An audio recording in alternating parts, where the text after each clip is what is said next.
Hi, my name is Chris and I'm from Singapore. And today I'm going to be sharing with you how I built a community garden with no budget. So just a little bit of context. I'm an urban farmer and this is what I do for a living. So I actually help people transform their spaces into urban farms or edible gardens, whether it's schools, homes, offices. And the thing is, I come from a small country with very, very little land. You can get around the whole country of Singapore in about 2 hours driving around the country. It is that small. And farming is not a big thing in Singapore.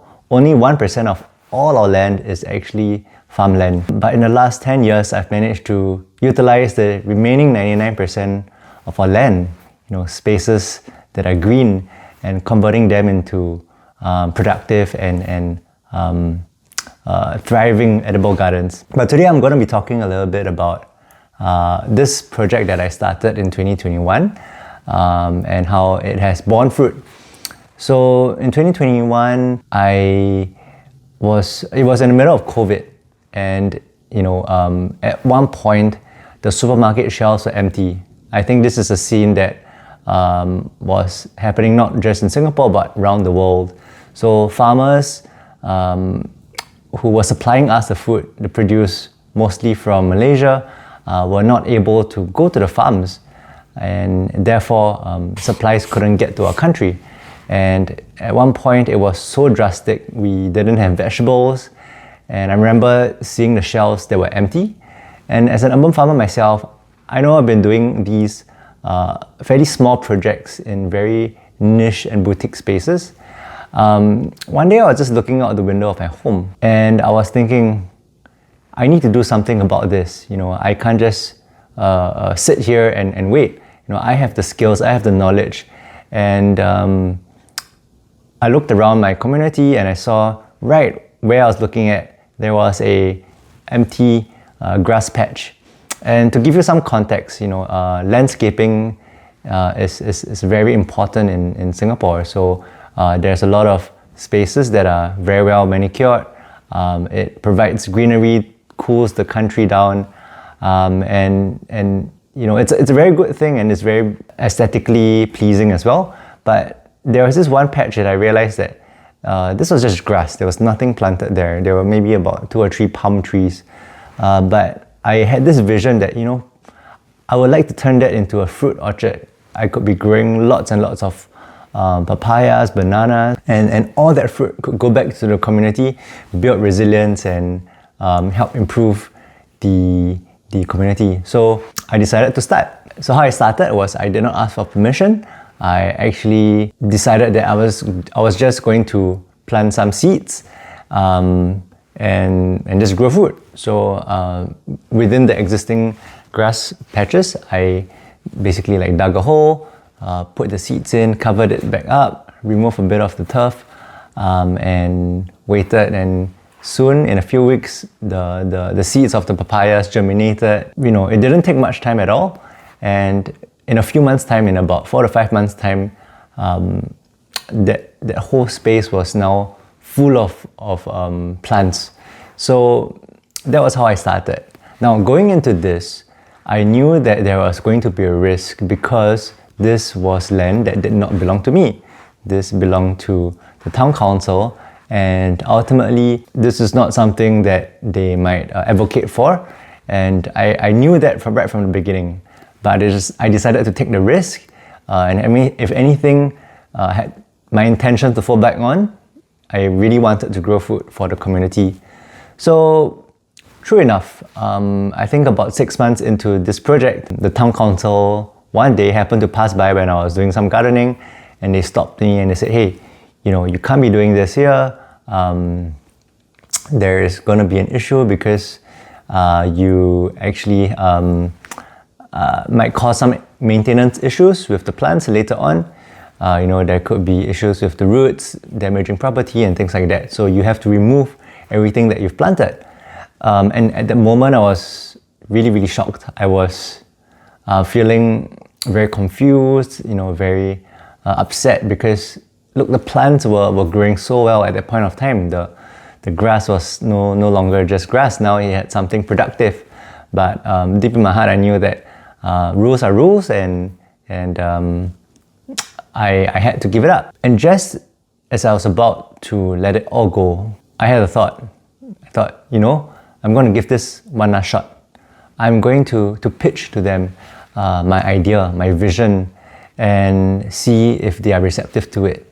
So I actually said, give me some time. Let me, I have an idea, okay? I do want to do something for the community.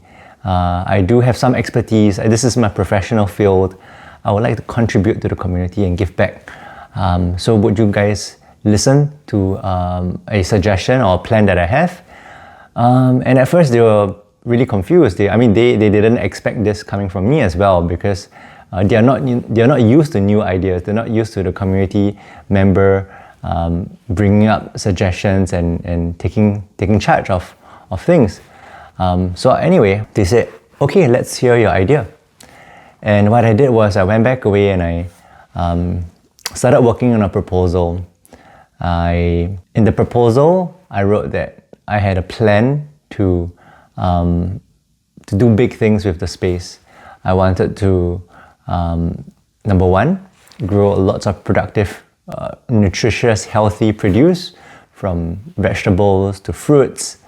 Number two, I wanted to bring the community together, through having a very welcoming space.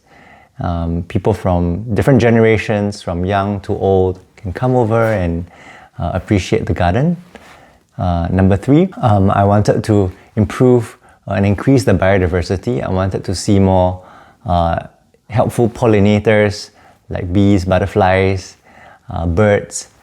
And number four, I wanted to help to reduce the food waste in the community and turn that into productive and good fertilizer in the form of compost. So I set out to write this proposal, and I sent it to them. And the town council surprisingly actually got back to me, and they said that, hey, we actually like your proposal, and we want you to meet our MP and discuss this with him. So I did meet up with the MP at the time, and the MP said, hey Chris, this idea that you have, I really like this idea. And now instead of the original space that you had just planted in, this ground floor, which maybe it's not the best space because it's very inaccessible, why not we offer you another space? And they brought me to a rooftop garden close by, and this was an existing landscape space. And the MP said, hey Chris, what do you think about this space? And when I saw that space, I was mind blown, because the garden was like the penthouse of gardens. Having a rooftop space, you have so much light, which is great for growing lots of different edibles. It was very, very well manicured. There were spaces for people to sit around. I just was so honored that I was offered that space. So without doubt, I said, hey, this is a great opportunity. I've got to grab it. Thank you so much. And I would love to start work on this space. So I did. So how I started was, I actually did not have any budget at that time. So I decided that instead of spending money, I'm going to find a way to do this with no budget. So in starting a space like that, right, and I know this because I charge my clients, and I know where all the costs goes into. So there are three main areas. The first is labor. The second is infrastructure, and the third is supplies. So firstly, for labor, I realized that I can't afford to pay anybody, but I wanted people to get involved anyways. So I put out a call. I spoke to different people in the community. My mom helped me ask around. So eventually, with the help of even the MP, we managed to get a small team of volunteers who decided they were going to help to build this garden. So we removed all the plants, the existing plants, and gave it away to the community members. Some of these were edible, so they used it in their cooking, and At first they were really sad about it, but after they received the produce, I think they lightened up a little bit. The second part was infrastructure. So this garden there was already some existing infrastructure, and I was very fortunate to have the space. So there was existing land, there was existing drainage. So irrigation was there as well. But what they didn't have was planter beds. So we needed to do something to create planter beds. And instead of buying material, my team and I, we actually went to the dumpster and we started sourcing for different materials. So, back then people were throwing away a lot of materials. They're throwing away their beds, and we salvaged these bed frames that were made from really good wood, and we cut them up and we made them into planter beds for our garden. We also needed some steps, so we also salvaged some tiles that were excess from construction in the town council, and that steps were used as our pathways. This constraint of not having materials actually allowed us to think of other ways to source for them. And I realized that through this endeavor, we improved our carpentry skills.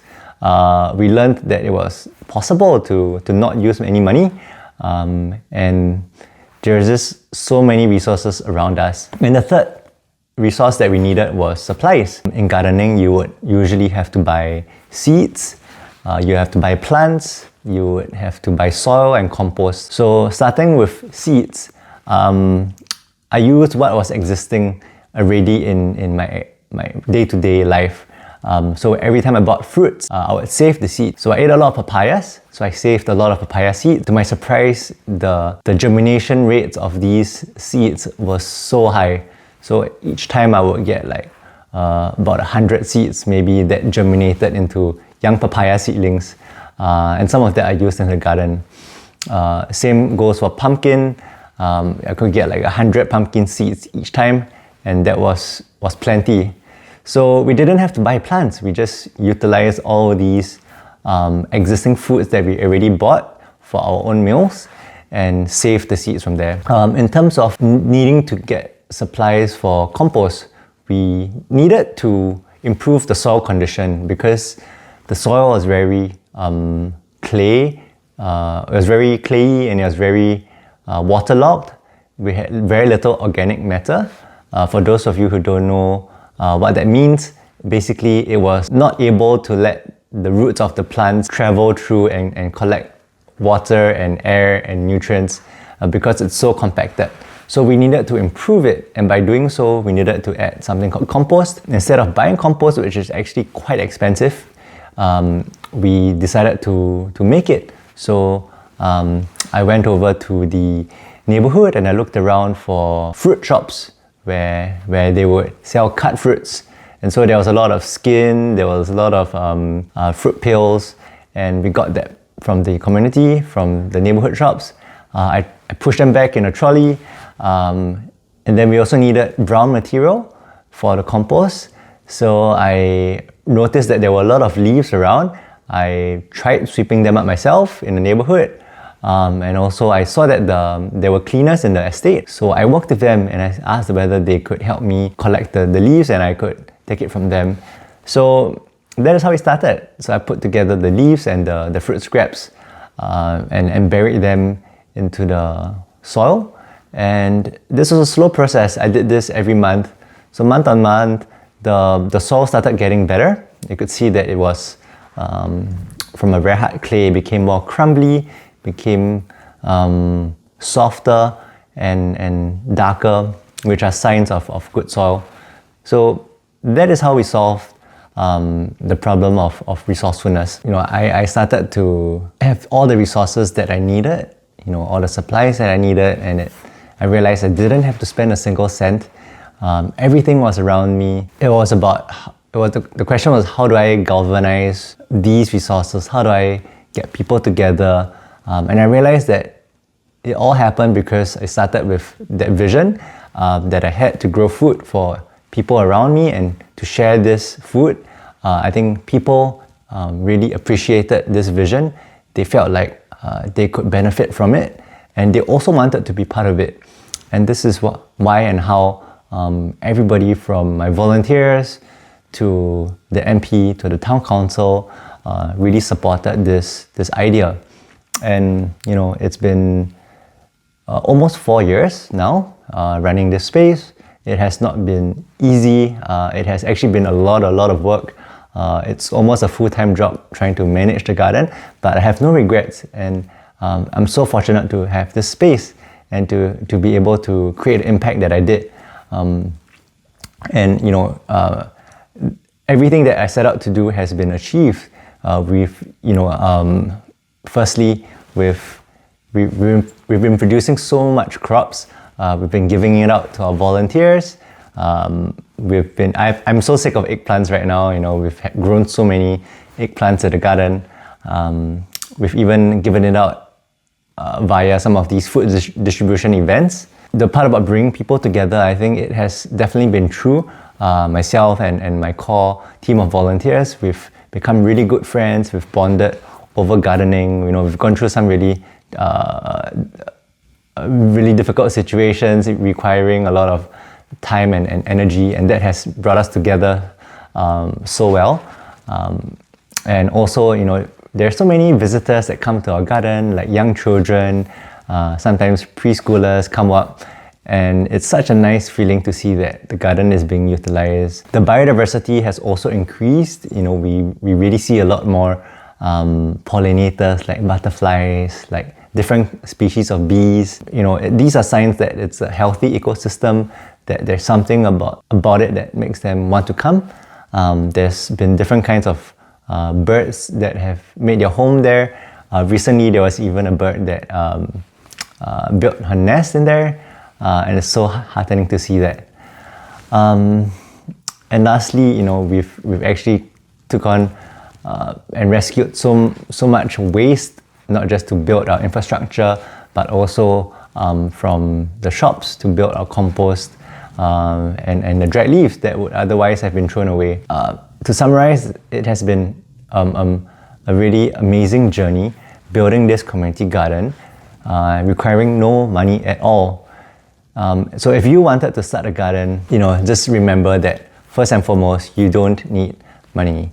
You need a vision, a very compelling vision, wanting to make something greater than yourself, pursue something bigger than yourself. You also need to have thick skin. You need to be prepared to take risks. You need to ask for forgiveness, and if I had asked for permission, I might not have gotten the space. So yeah, there's no guarantee things will succeed, but you just need to get out there and try. You need resourcefulness, so you need to be able to find resources around you when you have very little or when you have none. And lastly, you need to add value to the people around you, to your community, right? Ultimately, when you can show that you can add value, people want you there.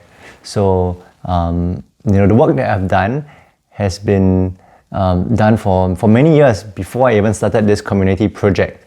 So people saw the track record that I was doing. They saw what I had, and it gave them confidence to say, okay, I'm willing to take on Chris wanting to do this project because I've seen that he has consistently done the work and helped people transform their spaces. So there you have it. These tips are how I started my community garden, and how you can do the same in your home, in your city, in your community.